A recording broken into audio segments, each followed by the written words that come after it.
पुंडलीकवरदा हरिठल श्री ज्ञानदेव तुकाराम ज्ञानेश्वर महाराज की जय। जो आनंद सत्य प्रकाश विभो आणि आधार नाम रूपास बुद्धी न जाणे आणि जाणे ही त्यास तो अपार शुद्ध परमात्मा मी त्याचे माझे अपार स्वरूप समुद्रावरती जणू तरंग ब्रह्मा विष्णू महेश गणपती सूर्यचंद्र वर्ण यम रविते देवी कुबेरही तैसे जे। जो सर्वज्ञानी दयाघन मुनी हृदयी ज्याचे करीती ध्यान त्याचे बुद्धी उपाधी करुण मिथ्या भानवदते माझे होतसे। ज्याच्या अज्ञानी भाषे जगत जसा दोरी हरी सर्प परी दोई ठाईना सर्प जगत ते स्वतंत्र आणि स्वयं ब्रह्ममीचे असे। पुण्यपुरुषी सदैव निष्काम बोधक प्राप्ती कारणे भगावाराम तो मीचे आहे आत्मात्म काम तरी नमन कोणा करावे म्या। आता अनिर्वचनीय ख्यातीचं स्पष्टीकरण चालू आहे। तर सिद्धांताच्या मताने हा रज्जूवर जो सर्प किंवा सुक्तीवर रजत ते अनिर्वचनीय उत्पन्न होतं। सुक्तीवर रजत आणि रज्जूवर सर्प हे अनिर्वचनीय आहे। म्हणजे अनिर्वचनीय शब्दाचा अर्थ काय? सदसद विलक्षण अनिर्वचनीय म्हणजे मिथ्या या अर्थाने शब्द प्रयोग केलेला आहे। तर त्या रज्जूवर भासलेला जो सर्प तो असत म्हणता येत नाही, कारण त्याला असत म्हटलं तर काय हरकत आहे? प्रतीतीला येतो म्हणून असत म्हणता येत नाही। मग सत म्हटलं तर काय हरकत आहे? आदिष्ठान रज्जू ज्ञानाने त्याचा बाध होतो म्हणून त्याला सतही म्हणून तो सत आणि असताहून विलक्षण असत काहीतरी बरं पदार्थ उत्पन्न झाल्याशिवाय भासत नाही, आहे की नाही? म्हणून त्याला सदसद विलक्षण अनिर्वचनीय म्हणजे त्याला फक्त प्रतीती मात्र सत्ता आहे। म्हणजे प्रतीतीला येतो तेवढीच त्याची सत्ता, दुसरं काही नाही। प्रतीती येते हीच त्याची सत्ता, दुसरी त्याला सत्ताच नाही।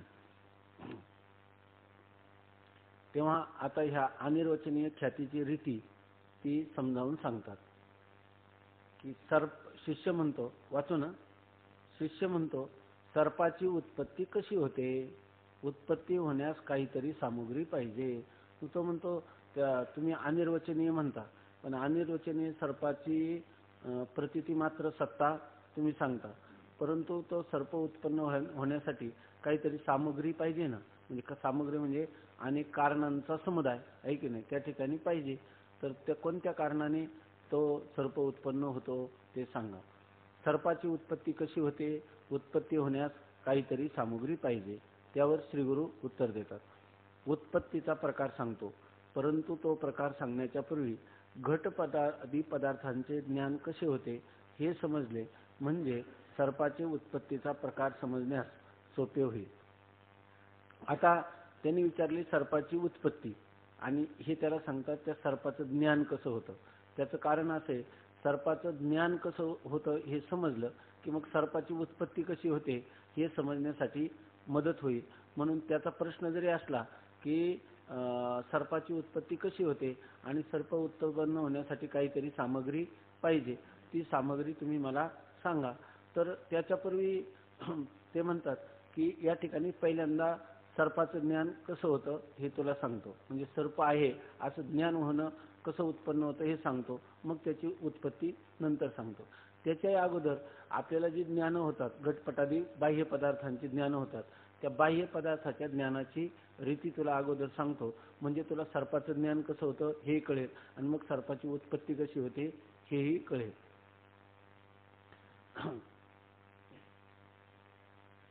उत्पत्तीचा प्रकार सांगतो, परंतु तो प्रकार सांगण्याच्या पूर्वी घटपटादी पदार्थांचे ज्ञान कसे होते हे समजले म्हणजे सर्पाचे उत्पत्तीचा प्रकार समजण्यास सोपे होईल। घट ज्ञानाच्या वेळी प्रथम अंतःकरणाची वृत्ती नेत्रद्वारा बाहेर निघून घटापर्यंत जाते आणि नंतर वृत्ती घटास व्यापून घटाच्या आकाराकार होते। आता हे आपलं पहिल्याच तरंगामध्ये मंगलाचरणामध्ये बहुतेक झालेले आहे, तर याला काही फारसा वेळ लागणार नाही, सगळ्यांना माहीतच आहे। पहिल्यांदा जेव्हा घटाचं ज्ञान होतं त्यावेळेला आपलं अंतःकरण म्हणजे आतला असणारं ज्ञानाचं साधन अंतःकरण, आणि त्या अंतःकरणाच्या परिणामाला काय म्हणतात? वृत्ती। मग त्या अंतःकरणाची वृत्ती त्या घटापर्यंत जाते, पण जाण्यासाठी तिला काय नेत्रेंद्रियाच्या द्वारा ती घट देशापर्यंत जाते आणि ती घटाला व्यापते, घटाकार होते। त्या घटाकार झालेल्या वृत्तीत जो चिदाभास असतो तो त्या घटाचा प्रकाश करतो आणि जिथं जिथं अंतःकरण वृत्ती त्या अंतःकरण वृत्तीचा अधिष्ठान चैतन्य आहे की नाही. आणि त्या अधिष्ठान त्याला कोणतं चैतन्य म्हणतात? अंतःकरण वृत्ती अधिष्ठान चैतन्याला काय म्हणतात? साक्षी चैतन्य किंवा कुटस्थ चैतन्य, प्रत्यगात्मा अशी त्याला नाव आहेत ना. तर त्याच्यामध्ये त्या साक्षी चैतन्याचा त्या वृत्तीमध्ये काय असतो? प्रकाश. म्हणजे अंतःकरण अधिष्ठान चैतन्य आणि अंतःकरण अधिष्ठान चैतन्याचं अंतःकरणामध्ये पडलेलं प्रतिबिंब या तिन्हींना मिळून ईश्वर असं म्हणतात. त्याप्रमाणे आहे की नाही. हा पुन्हा सांगतो, चांगलं बघा. अंतःकरण अधिष्ठान चैतन्य, अंतःकरण आणि अंतःकरणामध्ये अधिष्ठान चैतन्य म्हणजे साक्षी चैतन्य, कुटस्थ चैतन्य, त्याचं पडलेलं प्रतिबिंब या तिन्हींना मिळून ईश्वर असं म्हणतात. या तिन्हींना मिळून काय म्हणतात? जीव म्हणतात, आहे की नाही. मग या तिन्हींना मिळून जीव म्हणतात. तर जिथं जिथं अंतःकरण आहे तिथं तिथं अंतःकरण अधिष्ठान चैतन्य आहेत की नाही आणि त्याचं पडलेलं प्रतिबिंब आहेत की नाही, ते चैतन्याचं प्रतिबिंब आहे. त्यामुळं म्हणजे त्याला दुसरं नाव काय आहे? चिदाभास असं नाव आहे. काय नाव आहे? अजून एखादं नाव आहे का त्याला? बोला, बरोबर आहे. कोण म्हणलं? फल. त्या चिदाभासाचं दुसरं नाव काय आहे? फल असं नाव आहे. तर तो चिदाभास काय करतो? तो चैतन्याचा असल्यामुळं वृत्ती काय करते? फक्त घटदेशापर्यंत जाते आणि घटाकार होते. परंतु त्या घटाचं ज्ञान कोण करून देतो? त्या वृत्तीमध्ये असणारा चिदाभास हा त्या घटाचं ज्ञान करून देतो. त्या घटाकार झालेल्या वृत्तीत जो चिदाभास असतो तो त्या घटाचा प्रकाश करतो. म्हणजे त्याचे घटरूपाने ज्ञान करून देतो. हा घट आहे असं ज्ञान कोण करून देतो? चिदाभास. आणि वृत्ती काय होते? फक्त घटाकार होते. आणि घटाकार झालेल्या वृत्तीमध्ये असणारा चिदाभास तो हा घट आहे असं ज्ञान करून देतो. ठीक आहे नाही का? याचं काही पुन्हा चिंतन करायला पाहिजे नाही ना. परंतु घटाचे ज्ञान होण्यापूर्वी घटावर 2 आवरणे म्हणजे आच्छादने असतात. आता घटाचं ज्ञान हा घट आहे असं म्हणण्यापूर्वी अगोदर घटाचं काय आहे? अज्ञान. आणि नंतर घटाचं काय झालं? ज्ञान. पहिल्यांदा घटम अहम न जानामि, मी घट जाणत नाही. आणि घटम अहम जानामि, अयम घटः, हा घट आहे असं ज्ञान होतं, आहे की नाही. तर त्याच्यामध्ये पहिल्यांदा ज्या वेळेला आपल्याला घटाचं ज्ञान नसतं त्यावेळेला त्या घटावर काय मानले पाहिजे? 2 आवरण किंवा आच्छादन हे असं मानलं पाहिजे. ते सांगतात घटाचे ज्ञान होण्यापूर्वी घटावर 2 आवरणे म्हणजे आच्छादने असतात. पैकी एक अंधकाराचे व दुसरे अज्ञानाचे. पहिलं आवरण कशाचं असतं? अज्ञानाचं आणि अंधकाराचं. ही 2 आवरणं त्याच्या म्हणजे एक अंधकाराचं आवरण आणि एक अज्ञानाचं आवरण, 2 आवरण असतात. अंधकाराचे आवरण प्रकाशाने नष्ट होते. जर पहिलं अंधकाराचं जे घटावर आवरण आहे ते कशाच्या साह्याने नष्ट होतं? प्रकाशाच्या साह्याने. म्हणून अंधकाराचे आवरण प्रकाशाने नष्ट होते. म्हणून बाह्य पदार्थ ज्ञानाच्या वेळी अंतःकरण वृत्तीस नेत्राची आणि प्रकाशाची सहाय्यता लागते. जर कोणत्याही बाह्य पदार्थाचं ज्ञान व्हायचं असेल तर त्याला बाह्य घटपटादी पदार्थांचं ज्ञान व्हायचं असेल तर त्याला नेत्राची आवश्यकता आहे की नाही? आंधळ्या माणसाला ते होणार नाही. बरं, जरी डोळे असले आणि तिथं जर घनदाट अशा प्रकारचा अंधकार असेल तरी ज्ञान होणार नाही. म्हणजे अंधकाराचंही त्याच्यावर एक आवरण आहे की नाही, आणि एक अज्ञानाचंही आवरण आहे. बाह्य पदार्थाचं जेव्हा ज्ञान करायचं त्यावेळेला ते अंधकाराचं आवरण दूर कशाने होतं? प्रकाशाच्या साह्याने दूर होतं. ते प्रकाशाचं साह्यही त्या ठिकाणी पाहिजे आणि नेत्राचंही साह्य पाहिजे. म्हणजे बाह्य पदार्थ ज्ञान व्हायचं असेल तर अंधकाराचं आवरण आपलं दूर करण्यासाठी नेत्राची आणि प्रकाशाची दोन्हींची सहाय्यता लागते. प्रकाशाची सहाय्यता नसेल तर निबिड अंधकारातील वस्तू नेत्र व अंतःकरण वृत्ती ही चांगली असून सुद्धा दिसत नाही. जर आपल्याला अंतःकरण वृत्ती आहे आणि त्याच्यामध्ये अंतःकरण वृत्तीमध्ये चिदाभास आहे का नेत्र आहे? नेत्र आहे. तर आपल्याला नेत्र आहे आणि अंतःकरण वृत्ती आहे ती चांगली आहे तरी सुद्धा डोळे निर्दोष आहेत तरी सुद्धा जर घनदाट अंधार असेल तर आपल्याला बाह्य पदार्थाचं ज्ञान होणार नाही. यावरून अंधकाराचे आवरण असते हे सिद्ध आहे. अंधकारात का बरं ज्ञान झालं नाही? याचा अर्थ त्या घटाला कशाने तरी आच्छादित केलेले. नेत्र आहे, अंतःकरण वृत्ती आहे, बरोबर आहे ना, आणि घटपटादी पदार्थही बाहेर आहेत तरी घटाचं ज्ञान होत नाही. याचाच अर्थ त्याच्यावर कशाचं तरी आच्छादन आहे. कशाचं आच्छादन आहे? अंधकाराचं आवरण आहे. दुसरे आवरण अज्ञानाचे असते आणि दुसरं आवरण कशाचं आहे? त्याच्यावर आवरण म्हणजे झाकण किंवा आच्छादन. तर ते कशाचं आहे? अज्ञानाचं. अज्ञानाचं आवरण कशावरून? कारण ज्यावेळी अंतःकरण वृत्ती एखाद्या विषयात निमग्न असते त्यावेळी अन्य पदार्थाशी चक्षुरेंद्रियाचा संबंध होत असूनही त्या पदार्थाचे ज्ञान होत नाही. जसं एखाद्या वेळेला आपल्याला नेत्रेंद्रिय आहे आणि प्रकाश आहे आणि बाहेर पदार्थ आहे तरी सुद्धा त्या पदार्थाचं ज्ञान होत नाही. कारण आपली अंतःकरण वृत्ती दुसऱ्या एखाद्या विषयाच्या चिंतनात गुंतलेली असते आणि अशा वेळेला तो पदार्थ समोर असूनही आपल्याला ज्ञान होत नाही. जसं आपण दर्शनाला जाताना रस्त्यात एखादी व्यक्ती भेटते, आपले डोळे उघडे असतात, आहे की नाही? उघड्या डोळ्यांनी त्या व्यक्तीला पाहिलेलं असतं आणि आपल्याला मंदिरात गेल्यावर कोणी विचारलं तुम्हाला रामराव भेटले का? तो म्हणतो पाहिले नाही. याचा अर्थ तो म्हणे का? तर तो म्हणतो मी माझ्याच गणगणित होतो. म्हणजे याचा अर्थ त्याची अंतःकरण वृत्ती दुसऱ्या कशामध्ये तरी गुंतलेली होती. त्यामुळं त्या ठिकाणी प्रकाश असताना नेत्रेंद्रिय असताना नेत्रेंद्रियाचा त्या पदार्थाशी संबंध झालेला असतानाही त्या पुरुषाला ज्ञान होत नाही. कारण ती अंतःकरण वृत्ती त्या वेळेला त्या पदार्थाला नेत्राने पाहत असून देखील दुसऱ्या विषयात गुंतलेली असते. म्हणजे याचा अर्थ त्याच्यावर काय? त्या पदार्थाचं काय? अज्ञान आहे. म्हणजे अज्ञानाचं आवरण मानलंच पाहिजे. म्हणजे पदार्थावर दोन आवरण आहे, एक आहे अज्ञानाचं आणि एक आहे प्रकाशाचं. प्रकाशाची सहाय्यता एक आहे अंधकाराचं. तर प्रकाशाचं साह्य नसेल आणि नेत्रेंद्रियाचं साह्य नसेल तरी पदार्थाचं ज्ञान होत नाही. बरोबर ना? आणि जर या ठिकाणी अंतःकरण वृत्ती दुसऱ्या विषयात निमग्न असेल तरी पदार्थाचं ज्ञान होत नाही. अंतःकरण वृत्ती नसेल, बरोबर आहे ना, तर ज्ञान होत नाही. याचा अर्थ त्याच्यावर काय आहे? अज्ञानाचं आवरण आहे असं मानलंच पाहिजे. आणि प्रकाशाची सहाय्यता नसेल तर पदार्थाचं ज्ञान होत नाही. म्हणून या ठिकाणी अंधकाराचं आवरण मानलं पाहिजे. इथं सांगितलं म्हणून दोन आवरण का खरोखर दोन आवरण आहेतच असं आपल्याला दिसतं का? दोन मानावीच लागतात? ग्रंथात सांगितले म्हणून का अनुभवात आहेत म्हणून? अनुभवात आहे म्हणून. कारण ज्यावेळी अंतःकरण वृत्ती एखाद्या विषयात निमग्न असते त्यावेळी अन्य पदार्थाशी चक्षुरेंद्रियाचा संबंध होत असूनही त्या पदार्थाचे ज्ञान होत नाही. हा अनुभव बुद्धिबळे खेळण्यात निमग्न असणाऱ्यांच्या ठिकाणी चांगला दिसून येतो. भागवतामध्ये नाथ महाराजांनी एक दृष्टांत दिलाय. तो आहे शरकाराचा. म्हणजे बाण बनवणारा जो लोहार आहे, तो लोहार त्या बाण तयार करण्यामध्ये इतका गुंतला होता तर त्याच्या समोरून राजाची मिरवणूक गेली. लोकांनी विचारलं येऊन की या ठिकाणी राजाची मिरवणूक गेली का? तो म्हणतो मला माहीत नाही. डोळे नव्हते का? अंतःकरण वृत्ती नव्हती का? प्रकाश होता की नव्हता? होता, सगळं होता. पण अंतःकरण वृत्ती काय आहे? बाण कसा चांगल्या प्रकाराने करता येईल याच्यामध्ये गुंतलेली असल्यामुळं त्याला बाह्य राज्याची मिरवणूक सुद्धा दिसली नाही. त्याच्याविषयी त्याला अज्ञान राहिलं. अर्थात अज्ञानाचं आवरण मानलं पाहिजे. आता दुसरं एक उदाहरण या ठिकाणी दिलं. बुद्धिबळे खेळत असता, बुद्धिबळाचं उदाहरण दिलं.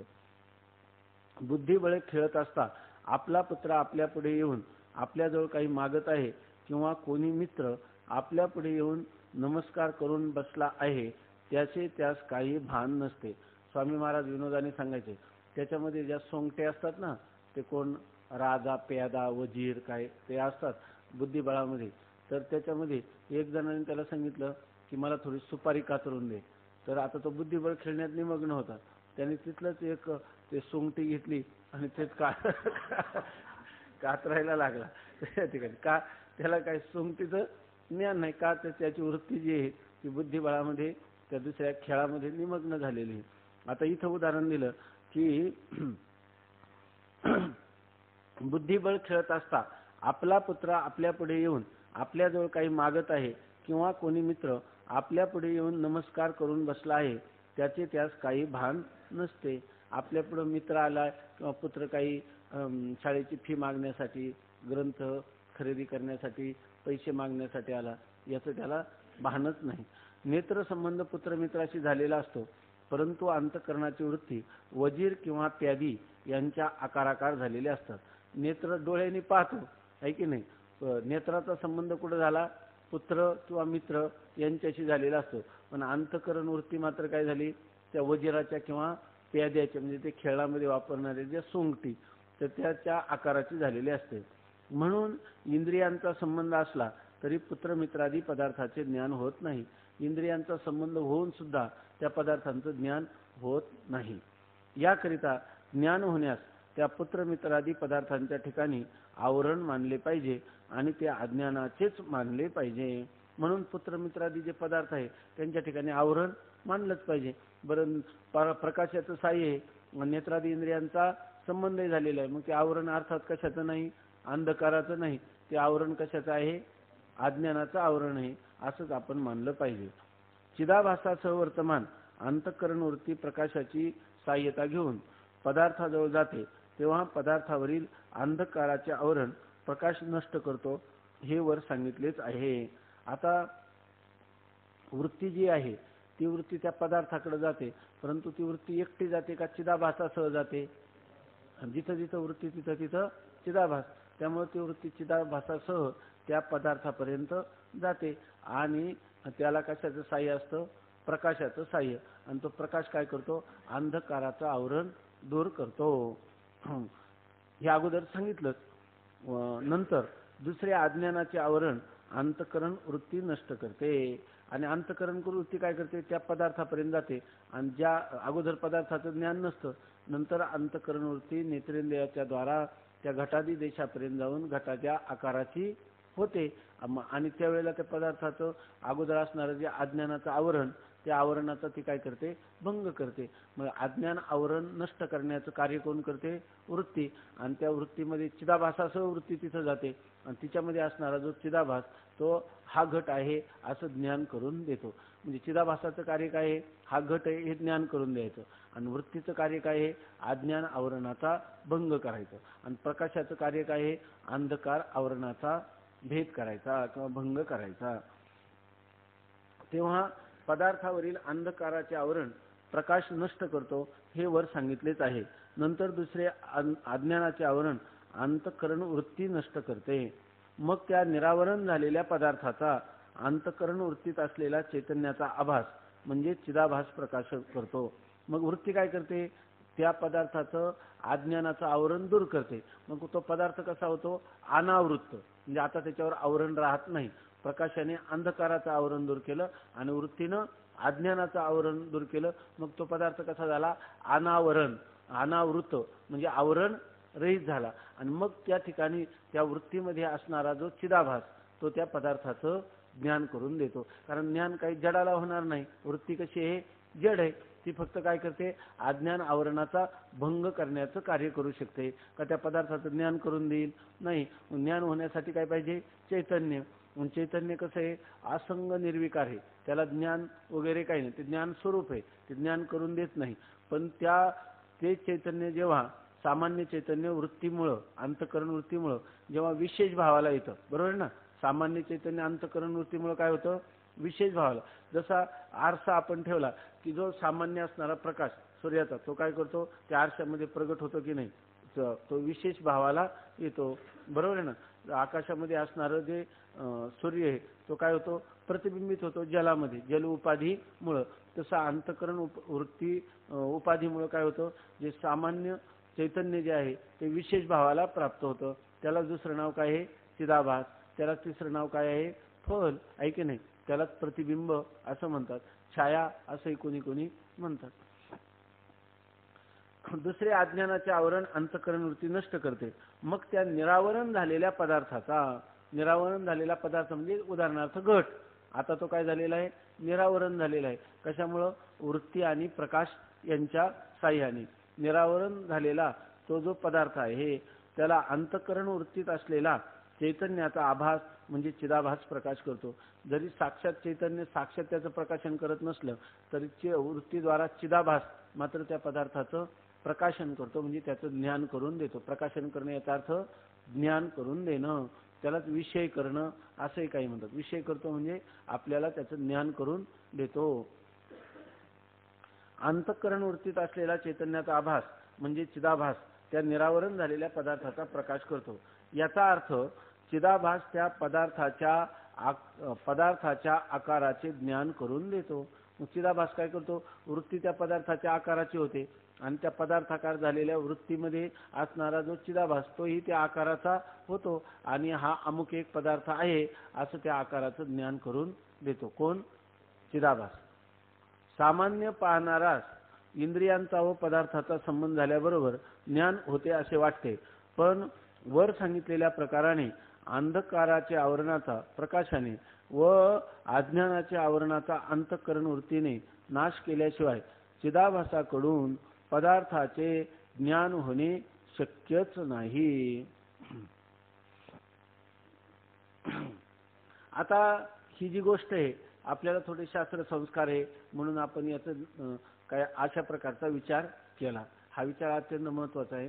पाठीमागे सांगितलं असेल हे जे संगणक शास्त्राचे संपूर्ण जगतामध्ये एक विश्वविख्यात कीर्तीला प्राप्त झालेले आपले हे भटकर सर आहेत ना, तर त्यांना विचारला प्रश्न, तुमच्या जीवनात सर्वात आवडीचा ग्रंथ कोणता? तर त्यांनी सांगितलं जीवनात आवडीचा ग्रंथ विचारसागर. तर त्यांना विचारलं की याचं कारण काय? तर त्यांनी सांगितलं की मी सर्व प्रकारच्या शास्त्राचं अध्ययन केलं. कशासाठी? पदार्थाचं ह्या घटाचं ज्ञान होतं म्हणजे नेमकं काय आहे की नाही. आपल्याला काय होतं? घटाचं ज्ञान होतं म्हणजे काय? शरीरशास्त्राच्या लोकांना विचारलं तर नेत्र त्याच्यामध्ये उपयोगी आहे, नेत्रामुळं घटाचं ज्ञान होतं आहे की नाही. मग त्यांनी त्या नेत्राचं ह्या शरीरामध्ये रचना कशी आहे, मेंदूशी त्याचा काय संबंध आहे, हे नेत्र ज्या गोलकामध्ये बसवले त्या गोलकामध्ये काय काय घटक आहेत नेत्रामध्ये, त्याला रक्तपुरवठा काय, त्याला नर्व सप्लाय म्हणतात, संवेदना देणाऱ्या नाड्या कुठून आहेत, अशा अनेक प्रकाराने त्याच्यामध्ये कोणतं द्रव आहे, त्या द्रवाचं काय कार्य आहे, बुबुळ काय, असं अनेक प्रकाराने त्यांनी त्या शरीरशास्त्रदृष्ट्या डॉक्टर लोकांकडून त्याचं चिंतन केलं. नंतर नेत्राचं कार्य कसं घडतं त्याला फिजिओलॉजी म्हणतात, शरीर क्रिया विज्ञान, तर त्याचाही त्यांनी विचार केला. नंतर त्यामध्ये विकृती कशी होते, तिमिरादी दोष निर्माण होतात त्याला पॅथॉलॉजी म्हणतात, म्हणजे विकृती विज्ञान, त्याचंही चिंतन केलं. नंतर त्याच्यामध्ये होणारे जे विकार आहे त्याच्यावर उपचार करून कसे ते परत ठीक होतात आणि मग आपल्याला पदार्थांचं व्यवस्थित ज्ञान होतं, जसा पदार्थ आहे तसं, असं सर्व दृष्टीने त्यांनी चिंतन केलं. पुन्हा काही जे मनोविज्ञान आहे म्हणजे मनाचंही शास्त्र आहेच ना, तर त्या मनोविज्ञानाच्या द्वारा पदार्थांचं ज्ञान कसं होतं, बुद्धी म्हणजे नेमकं काय आहे, जीवाचं स्वरूप काय आहे, असं जे आधुनिक विज्ञानाने जी काही स्पष्टीकरणं केली पदार्थ ज्ञानाची, त्या सगळ्या प्रकाराने त्यांनी चिंतन केलं, पण त्यांचं समाधान झालं नाही. आणि जेव्हा ते विचारसागर शिकले तेव्हा त्याच्यात ही पदार्थ ज्ञानाची रीती आली, तर त्यांना जगात हे जे स्पष्टीकरण आहे असं स्पष्टीकरण जगातल्या कोणत्याही वैज्ञानिक मनोवैज्ञानिक ग्रंथामध्ये मिळालं नाही आणि ते ह्या विचारसागरामध्ये दिले. एकदम शास्त्रशुद्ध पद्धतीनं जसं घडतं तसं आपलं समाधान होतं. पदार्थ ज्ञानाची रीती ही मला सर्वात जास्त आवडली असं ते म्हणतात. ते सध्या एवढे मोठे शास्त्रज्ञ असून केवळ ज्ञानेश्वरीच्या अभ्यासामध्ये म्हणजे रममान झालेले. ते म्हणतात की जगताला संगणक कुठं अणुविज्ञान काय जे तुमच्याजवळ असेल ते कोणतंही सुख देणार नाही. जगाला सुखी करायचं असेल तर एकच उपाय आहे, तो आहे ज्ञानेश्वरी. ज्ञानेश्वरी जगापर्यंत पोहोचली पाहिजे म्हणून ते काय आता इंटरनेटच्या द्वारा संपूर्ण जगामध्ये ही ज्ञानेश्वरी पोहोचण्यासाठी स्वतः अभ्यास करतात. तर अशा प्रकारचा हा ग्रंथ आहे आणि त्याच्यामध्ये ही पदार्थ ज्ञानाची रीती ही फार अपूर्व रीतीनं प्रतिपादन केलेली आहे.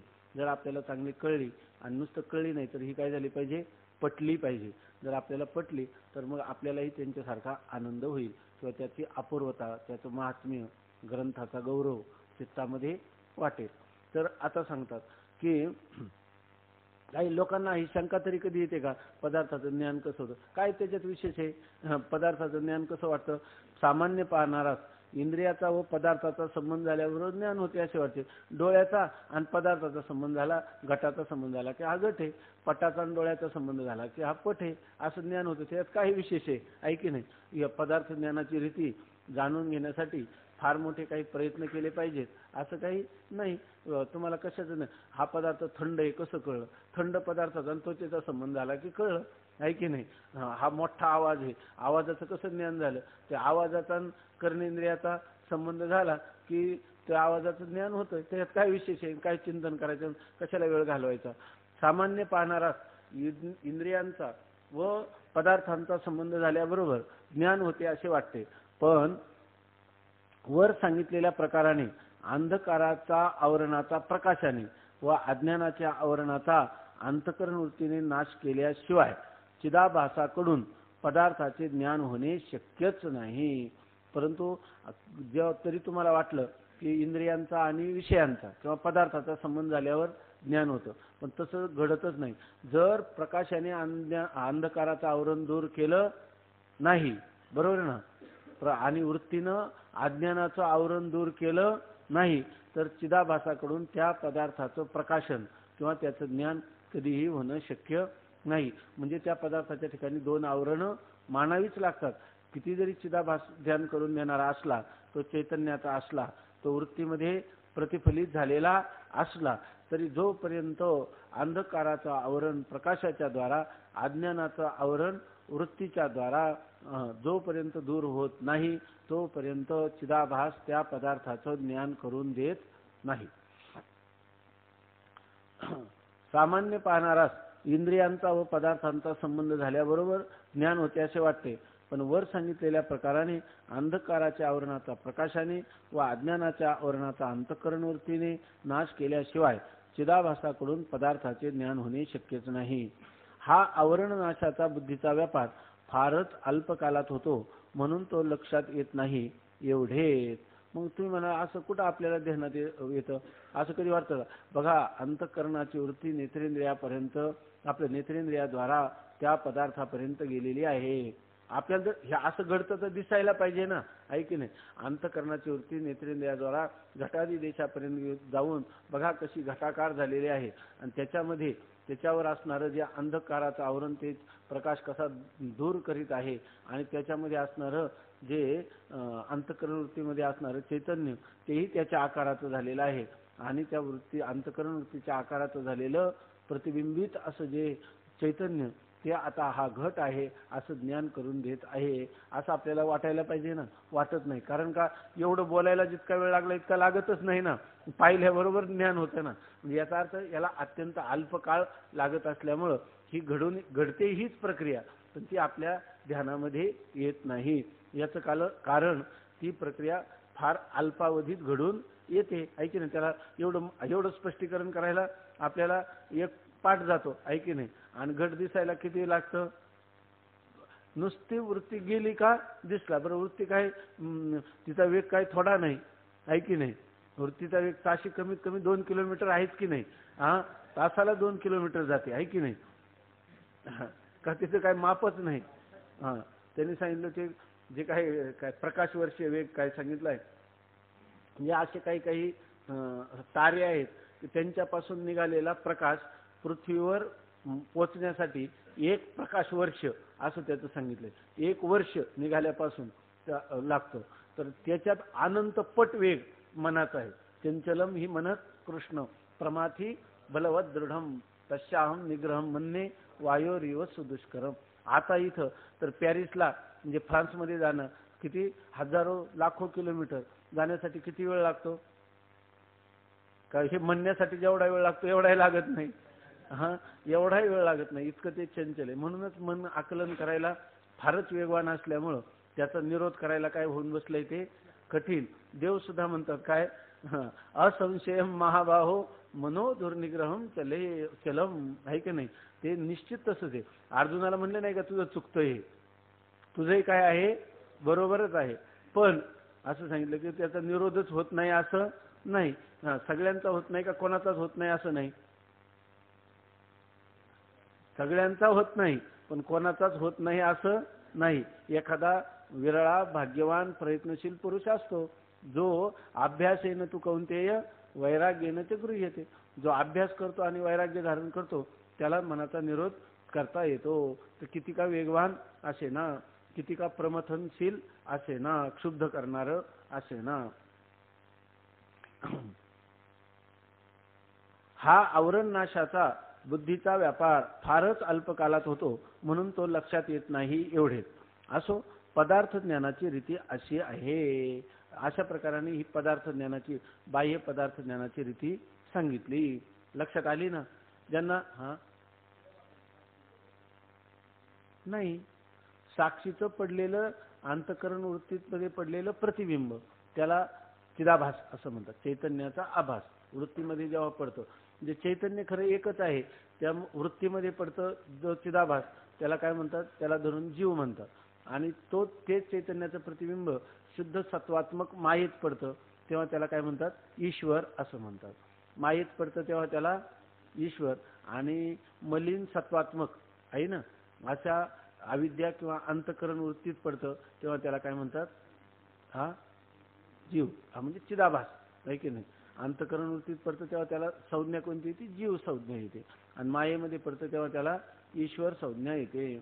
वास्तविक चैतन्य काय आहे, एकच आहे, फक्त माया आणि अविद्या या दोन उपाधी भिन्न आहेत. आणि त्या भिन्न उपाधीमुळं त्याला जीव आणि ईश्वर अशी नावं आलेली आहेत. आणि त्या माया आणि अविद्या या दोन्ही उपाधी सत्य आहेत, आहे की नाही. त्या दोन्ही उपाधी काय आहेत, मिथ्या आहे. आणि त्या मिथ्या उपाधीमुळं आलेला जीवभाव आणि ईश्वर भाव हा काय आहे, मिथ्या. म्हणा ना, काही घाबरायचं काय कारण आहे. जीवभाव म्हणायला काय वाटत नाही मिथ्या, पण ईश्वर भाव म्हणायला मन घाबरत आहे की नाही, कसं काय मग. पण आहे त्याला काय करायचं, आहे की नाही.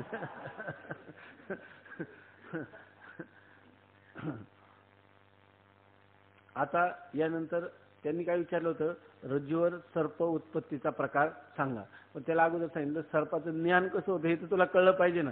सर्प आहे याचं ज्ञान झाल्यावर मग पुन्हा विचार करू सर्प कसा उत्पन्न होतो, आहे की नाही.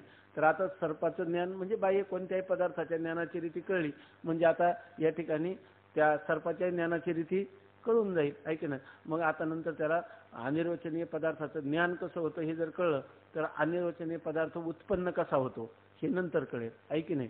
मग आता याच्यानंतर त्याला अनिर्वचनीय पदार्थोत्पत्तीचा प्रकार, तो काय म्हणतो, रज्जूवर सर्प अनिर्वचनीय उत्पन्न होतो. आणि याला ही कोणती ख्याती आहे, अनिर्वचनीय ख्याती. आणि तो म्हणतो की आम्हा वेदांताची कोणती ख्याती आहे, अनिर्वचनीय ख्याती.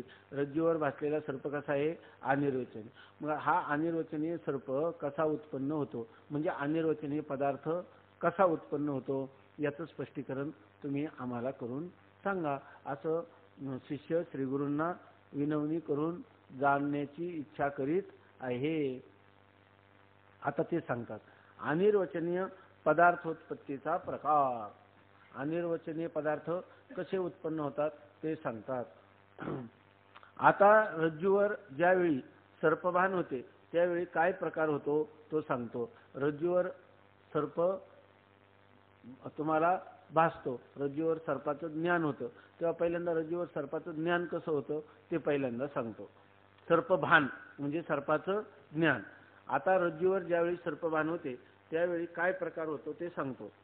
प्रथम अंतकरणाची वृत्ती चक्षुरेंद्रियद्वारा बाहेर निघून ज्या ठिकाणी रज्जू पडलेले असते त्या ठिकाणापर्यंत जाते. पहिल्यांदा अंतकरण, नंतर अंतकरणाचा परिणाम रूप असणारी अंतकरणाची वृत्ती ती नेत्रेंद्रियाद्वारा बाहेर, त्या रज्जूवर सर्प भासला ना आपल्याला, भासला कशावर, मग ती अंतकरणाची निघालेली वृत्ती नेत्रेंद्रियाद्वारा कुठपर्यंत जाते, त्या रज्जू देशापर्यंत जाते. तिथपर्यंत गेली मानावंच लागतं ना, कारण तिथंच सर्पाचा भ्रम झाला ना, म्हणून रज्जू देशापर्यंत जाते. आता प्रथम अंतकरणाची वृत्ती चक्षुरेंद्रियद्वारा बाहेर निघून ज्या ठिकाणी रज्जू पडलेली असते त्या ठिकाणापर्यंत जाते. आता वृत्ती प्रभाकरमध्ये सांगितलेले अजून एक गोष्ट लक्षात घ्या. बऱ्याच वेळेला अशी शंका येते की अंतकरणाची वृत्ती नेत्रेंद्रियद्वारा कुठं जाते, रज्जू देशापर्यंत जाते किंवा बाह्य पदार्थापर्यंत, घटपटादी पदार्थापर्यंत जाते. जर एखादा मनुष्य म्हटला तर मृत्यू पावलेला जो मनुष्य आहे की नाही, मृत्यू पावलेला जो मनुष्य आहे त्याच्या अंतकरणाची वृत्ती जाते का गट देशापर्यंत, त्याला ज्ञान होतं का, ज्ञान होत नाही. कारण का, हा त्याचं कारण त्याचे प्राण जे आहेत ना ते प्राणच या शरीरातून काय होतात, निघून जातात. म्हणजे याचा अर्थ जो प्राणवान पुरुष आहे त्यालाच हे ज्ञान होतं, आहे की नाही. सप्राण, प्राणसहित ज्याचं प्राण ज्याच्या शरीरात आहे अशाच पुरुषाला ज्ञान होतं, आहे की नाही. म्हणजे याचा अर्थ अंतकरणाची वृत्ती जेव्हा नेत्रेंद्रियाद्वारा बाहेर जाते तेव्हा त्या वृत्तीला बाहेर जाण्यासाठी साह्य कोणाचं आहे, आणखी प्राणाचं पण साह्य आहे. कोणाचं साह्य आहे, प्राणाचं साह्य असं म्हणावं. एखादा मनुष्य बेशुद्ध झाला तर त्याला बाहेरचे पदार्थ पाहता येतात का? नाही, कारण त्याला प्राणाचं जेवढं साह्य पाहिजे तेवढ्या प्रमाणात त्याला मिळालेलं नसतं. म्हणून याच्यामध्ये प्राण सुद्धा काय आहे? गृहीत आहे. प्राणाचं सुद्धा साह्य पाहिजे, प्रकाशाचं साह्य पाहिजे, चिदाभासाचं साह्य पाहिजे, आहे की नाही? अंतःकरण वृत्तीचं साह्य पाहिजे, सगळंच पाहिजे. एकाविन एक कामा नये, उदक अग्नी धान्य झाल्या घडे पाक, एकाविन एक कामा नये. प्रथम अंतःकरणाची वृत्ती चक्षुरेंद्रियद्वारा निघून ज्या ठिकाणी रज्जू पडलेली असते त्या ठिकाणापर्यंत जाते. रज्जूवरील अंधकाराचे आवरण निवृत्त होण्यास जितक्या प्रकाशाची आवश्यकता आहे तितका प्रकाश अंतःकरण वृत्ती साह्य नसतो. त्या ठिकाणी अंतःकरणाची वृत्ती रज्जू देशापर्यंत जाते, परंतु हा रज्जूच आहे असं त्याला ज्ञान व्हायला पाहिजे ना. पण त्या रज्जूवर काय? दोन आवरण आहे की नाही? कोणतं? अज्ञानाचं आणि अंधकाराचं. त्यापैकी त्या अंधकाराचं आवरण दूर होण्यासाठी कशाची सहाय्यता पाहिजे? प्रकाशाची. इथं प्रकाशाची सहाय्यता नाही का? जितकी पाहिजे तितकी नाही. जर सहाय्यताच नसती तर काय झालं असतं? रज्जूचं काय झालं नसतं? ज्ञानच झालं नसतं. रज्जूचं सहाय्यता नसती तर कशाचं ज्ञान झालं नसतं? रज्जूचं ज्ञान झालं नसतं का सर्पाचं ज्ञान झालं नसतं? हा, सर्पाचं पण ज्ञान झालं नसतं, आहे की नाही? त्या ठिकाणी त्याला तुडून गेला असता पुढं, आहे की नाही? अंधकारामध्ये त्याला तुडून गेला. म्हणजे अंतःकरणाची वृत्ती रज्जू देशापर्यंत जाते, तिथं काहीतरी पडलेलं आहे असं ज्ञान होण्या इतका प्रकाशाचं साह्य असतं. पण हा रज्जूच आहे असं निसंदेह ज्ञान व्हावं इतकं प्रकाशाचं साह्य नसतं, आहे की नाही? म्हणून त्याला काय म्हणतात की रज्जूवरील अंधकाराचे आवरण निवृत्त होण्यास जितक्या प्रकाशाची आवश्यकता आहे तितका प्रकाश अंतःकरण वृत्ती साह्य नसतो. आणि समजा जर पूर्णच प्रकाशाचं साह्य मिळालं असतं तर काय झालं असतं? काय दिसला असता? रज्जू दिसला असता. काय दिसलं नसतं? सर्प दिसला नसता. जर अंतःकरण वृत्तीला प्रकाशाचं पूर्ण साह्य असतं तर ऐक काय दिसलं असता आणि काय दिसलं नसतं. आणि जर समजा अंतःकरण वृत्तीला प्रकाशाचं अजिबात थोडंही साह्य नसतं तर काय दिसला असता? अंधार नसता का दिसला? अंधार दिसला.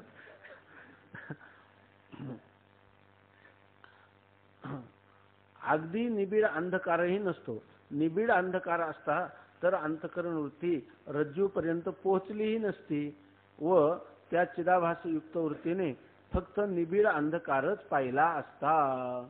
अंतःकरण वृत्ती त्या रज्जू देशापर्यंत पोहोचली नसती, मग तिला काय दिसला असता? निबिड म्हणजे अत्यंत घनदाट अशा प्रकारे. डोळ्यात बोट घातलं तरी आता डोळ्यात बोट घातल्यावर कसं काय दिसेल? एक मन आहे की नाही? तर त्याला काहीच दिसलं नसतं, पण अंधकार मात्र दिसला असता. फक्त निबिड अंधकारच पाहिला असता. असो, वृत्ती रज्जूपर्यंत गेली आहे म्हणून तिला प्रकाशाची सहाय्यता आहे. वृत्ती कशी त्या रज्जू देशापर्यंत गेली की नाही? काही का होईना प्रकाशाचं साह्य असल्याशिवाय गेली असते का? म्हणजे याचा अर्थ तिला प्रकाशाचं साह्य आहे. कशावरून? ती रज्जूपर्यंत जाऊन पोहोचली म्हणून. पण रज्जूवरील सर्व अंधकाराचे आवरण नाहीसे करील असा पूर्ण प्रकाश नाही. पण रज्जूवर पूर्ण जे अंधकाराचं आवरण आहे त्याला पूर्णत्वाने दूर करावं एवढं प्रकाशाचं साह्य आहे का त्या अंतःकरण वृत्तीला? नाही. पूर्ण प्रकाश असता तर रज्जूच्या रज्जूरूपाने स्पष्ट भानच झाले असते. जर पूर्ण प्रकाशाचं साह्य असतं तर रज्जूरूपानेच कळला असता.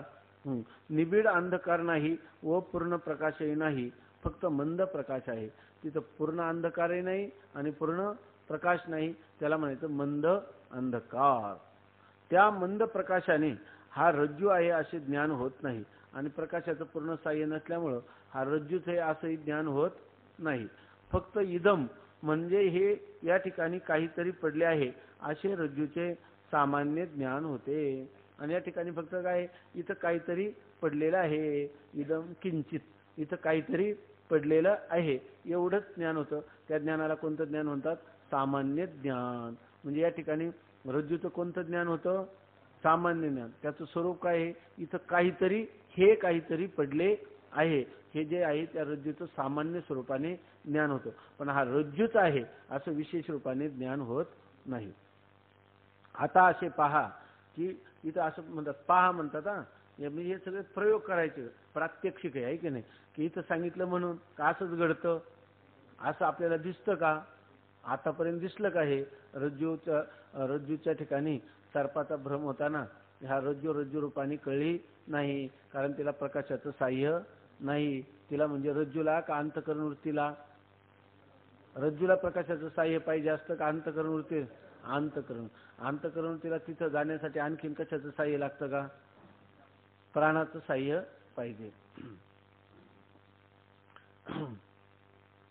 आता असे पहा की अंतःकरण वृत्ती रज्जूजवळ गेली आहे, तिचे काम रज्जूवरील अज्ञानाचे आवरण नाश करण्याचे आहे. अंतःकरण वृत्तीचं काम काय आहे, पदार्थावरील अज्ञानाच्या आवरणाचा नाश करणं किंवा भंग करणं. आता रज्जू देशापर्यंत वृत्ती गेली की नाही, पण त्या रज्जूवर असणाऱ्या अज्ञानाच्या आवरणाचा भंग करते का. मंद अंधकारात रज्जू पडलेली आहे आणि नेत्रवान पुरुष आहे की नाही, नेत्रवान पुरुषाने त्या रज्जूला पाहिलं, तर पाहण्यासाठी त्याची अंतःकरण वृत्ती त्या रज्जू देशापर्यंत गेली की नाही, गेली, मंद अंधकारामध्ये गेली. तर त्या ठिकाणी त्याला त्या रज्जूचं विशेष रूपाने ज्ञान झालं का, नाही. कोणत्या रूपाने ज्ञान झालं, वास्तविक अंतःकरण वृत्ती तिथे गेली. तर अंतःकरण वृत्तीचं कार्य काय आहे, अंतःकरण वृत्ती काय करते, अज्ञान आवरणाचा भंग करते, नाश करते. मग आता या ठिकाणी अंतःकरण वृत्तीने अज्ञान आवरणाचा नाश केला का, का नाही केला, पूर्ण प्रकाशाचं साह्य नसल्यामुळं. बरं, त्या अंतःकरण वृत्तीला मध्ये असणाऱ्या चिदाभासाला ज्ञान झालं का नाही, झालं.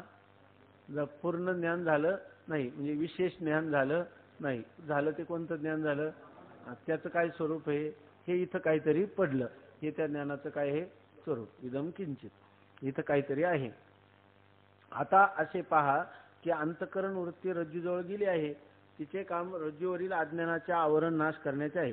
जिथं जिथं अंतःकरण वृत्ती गेली का तिचं काम काय ठरलेलं आहे, अज्ञान आवरणाचा नाश करणं. हे काम तिने तिथं केलं पाहिजे की नाही, परंतु योग्य प्रकाशाची तिला सहाय्यता नाही, म्हणून रज्जूवरील आवरणाचा नाश केला जात नाही. त्या ठिकाणी ती गेली, परंतु रज्जूवरील आवरणाचा, तिचं काम आहे आवरण भंग करणं, पण इथं मात्र आवरण भंग करू शकली नाही. तिला बिचारीला निराश व्हावं लागलं. त्याचं कारण तिला साह्याची अपेक्षा होती, आणि ती कोणाची अपेक्षा होती, पूर्ण प्रकाशाची, आणि ते साह्य तिला मिळालं नाही. म्हणून रज्जूवरील आवरणाचा नाश केला जात नाही. यामुळे रज्जूच्या विशेष रूपाचे अज्ञान कायम आहे. म्हणजे जरी तिला रज्जूचं सामान्य रूपाने ज्ञान झालं असेल बापड्या वृत्तीला, तरी विशेष प्रकाशाचं साह्य नसल्यामुळं त्या रज्जूचं रज्जू रूपाने विशेष ज्ञान होऊ शकलं नाही. सामान्य स्वरूपाचं ज्ञान झालं आणि विशेष स्वरूपाचं अज्ञान म्हणजे त्या अज्ञानाचं आवरण ते तसंच राहिलं. म्हणून रज्जूवरील आवरणाचा नाश केला जात नाही. त्यामुळे रज्जूच्या विशेष रूपाचे अज्ञान कायम आहे. बरोबर आहे ना, विशेष रूपाचं अज्ञान काय आहे, कायम आहे. हा तपा बघा, वास्तविक पाहिले तर अज्ञान जड रज्जूचे आश्रित म्हणता येणार नाही, कारण वेदांत मतात सर्व व्यावहारिक पदार्थास ब्रह्मचैतन्य अधिष्ठान आहे आणि त्या ब्रह्मचैतन्याच्या आश्रित त्रिगुणात्मक अज्ञान आहे. आता तुम्ही काय म्हणणार, त्या अज्ञानाचं आवरण कुठं राहतं, रज्जूवर, आहे की नाही. अज्ञानाचं आवरण कुठं राहतं, रज्जूवर. असं आपण म्हणतो ना, पदार्थाच्या ठिकाणी दोन आवरण असतात, एक अज्ञानाचं आणि एक अंधकाराचं. म्हणजे त्यांचा आश्रय कोण आहे, अज्ञान, आहे की नाही. अज्ञानाच्या आपलं अज्ञानाचा आश्रय कोण आहे, रज्जू, आहे की नाही, असं आपण म्हणतो. पण त्याच्यावर त्यांनी सांगितलं वास्तविक म्हणजे खरं वेदांत सिद्धांताच्या दृष्टीनं पाहिलं तर रज्जूच्या ठिकाणी अज्ञानाचं आवरण राहणं शक्य नाही. कारण अज्ञान कसं आहे, जड, आणि रज्जू कसा आहे, जड. मग जड जडाला कधीही आश्रय होत नाही, जड जडाच्या आश्रयाने राहत नाही. सगळ्यांचा मूळ आश्रय कोण आहे, मूलाधार कोण आहे, मूळ अधिष्ठान कोण आहे, मूळ कारण कोण आहे, तर ते ब्रह्मचैतन्य आहे. म्हणजे संपूर्ण ह्या सृष्टीचक्रामध्ये असणारे सगळ्याच्या सगळे जड पदार्थ आहे ते कोणाच्या आश्रयाने राहतात, चैतन्याच्या आश्रयाने. कारण जड पदार्थ जे आहेत ना, चांगलं बघा, जड पदार्थ हे सगळे भ्रमातले पदार्थ आहेत. सगळे पदार्थ काय आहे, भ्रमातले. सगळे पदार्थ कल्पित, सगळे पदार्थ मिथ्या, सगळे पदार्थ भासमान. आहे की नाही. पण भास होण्यासाठी त्याचं ज्या अधिष्ठानावर त्यांचा भास होतो ते अधिष्ठान तर सत्य असलं पाहिजे की नाही का. ते जर कल्पित असलं तर चालेल. ते काय असलं पाहिजे, सत्य असलं पाहिजे. कल्पित पदार्थ कोणालाही कारण होत नाही. जन्माद्यशयता, ज्याच्यामुळे हे सर्व उत्पन्न झाले तो त्याचं काय आहे, कारण. मग कारण कोण आहे, कारण कसं असलं पाहिजे, चैतन्य. जड कोणाला कारण होणार नाही. जड जडाला अधिष्ठान होत नाही, जड पदार्थ जडाला कारण होत नाही. मग तेव्हा हे जे आवरण आहे बरोबर ना, ते आवरण अज्ञानाच्या आश्रित, आपलं रज्जूच्या आश्रित, कोणाचं रज्जूचं जे विशेष स्वरूपाचं जे अज्ञान, म्हणजे कोणाच्या आश्रयाने राहिले आपल्याला वाटतं, रज्जूच्या आश्रयाने. पण खरं जर पाहिलं तर रज्जूच्या आश्रयाने अज्ञान राहणं शक्य नाही. कारण रज्जू कसा आहे, चेतन, आणि अज्ञान कसं आहे, जड आहे की नाही.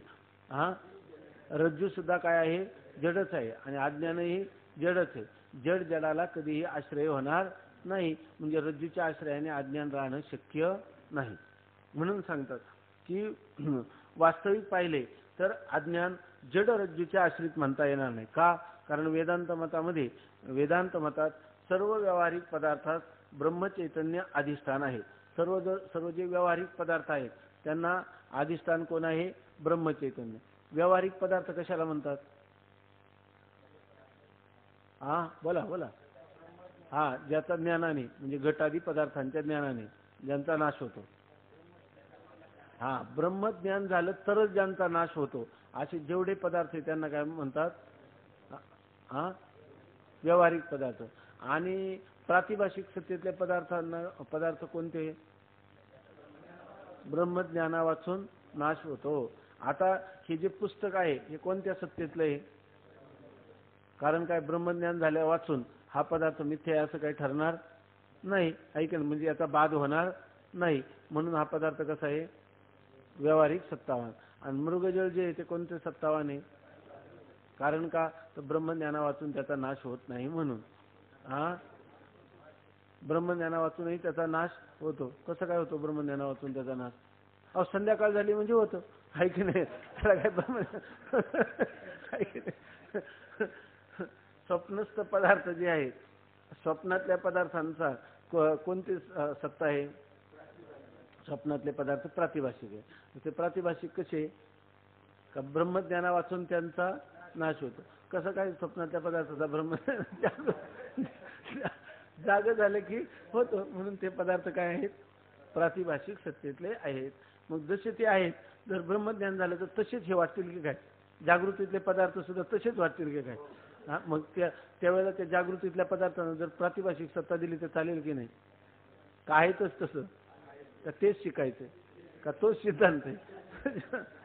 त्याच्यासाठी तेवढा याजसाठी जप, याजसाठी तप, असे अमुप ग्रंथ केले की जागृती आणि स्वप्न काय ठरली पाहिजे, एकच ठरली पाहिजे, आहे की नाही. ठरली पाहिजे का आहेच आहे, फक्त जो आपल्याला भ्रम झालाय वेगवेगळा तो काय झाला पाहिजे, तो भ्रम गेला पाहिजे.